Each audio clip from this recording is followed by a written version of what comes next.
गुजरात के मेहसाणा के वडनगर में ऑपरेशन के बाद महिला की मौत पर परिजनों ने आपत्ति जताई है। गुजरात के मेहसाणा की स्वास्थ्य सेवा लगातार चर्चे में है।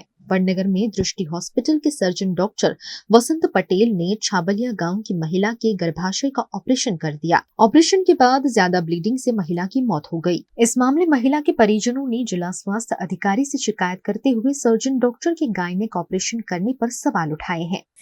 गर्भाशयનો પ્રોબ્લેમ હતો। 4 તારીખ હું બતાવવા ગયો એટલે ત્યાં આગળ બતાવીને મને ડૉક્ટરે એ દિવસ પાછો ઘરે મોકલ્યો। 5 તારીખ જવાનું કીધું ઓપરેશન માટે। 5 તારીખ હું ગયો ત્યાં આગળ એટલે ત્યાં જઈને ડૉક્ટર સાહેબને વાત કરી એટલે એમણે મને બ્લડ લેવા મોકલ્યો વિસનગર।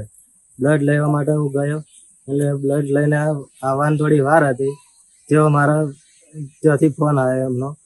એને પૂછ્યું કેટલી વાર છે આવવાની। મેં એને કીધું અડધો કલાક જેવું લાગશે મારે। એમણે બપોર પછી 4 વાગે ઓપરેશન કરવાનું કીધું હતું પણ 12 વાગે એવા ઓપરેશન પર લઈ લીધા હતા। એમણે એમ કીધું હું ફ્રી હતો એટલે ઓપરેશન કરી દીધું।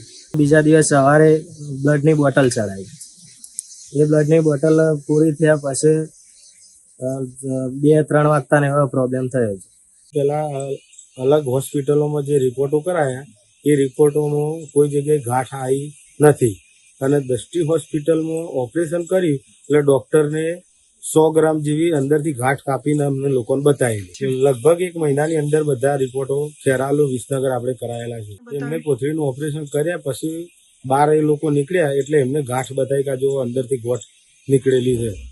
इस मामले जिला स्वास्थ्य समिति के चेयरपर्सन डॉक्टर गोपी पटेल और टीम द्वारा जांच शुरू कर दी गई है।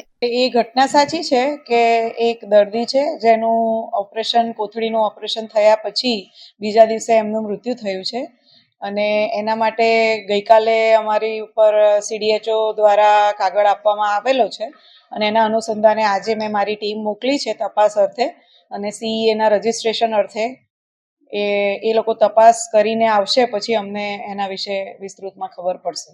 અત્યારે તો આપણને ખબર નથી કે કોણે ઓપરેશન કર્યું છે અને એમની ડિગ્રી શું છે એટલે અમારા અધિકારીઓ જે આજે ગયા છે એ લોકોની વિઝિટ પછી જ આપણને ખબર પડશે કે ઓપરેશન કરનાર ડૉક્ટર ક્વોલિફાઈડ ડૉક્ટર હતા કે નહીં અને એમની શું ડિગ્રી છે અને તે આ ઓપરેશન કરી શકે કે ના કરી શકે।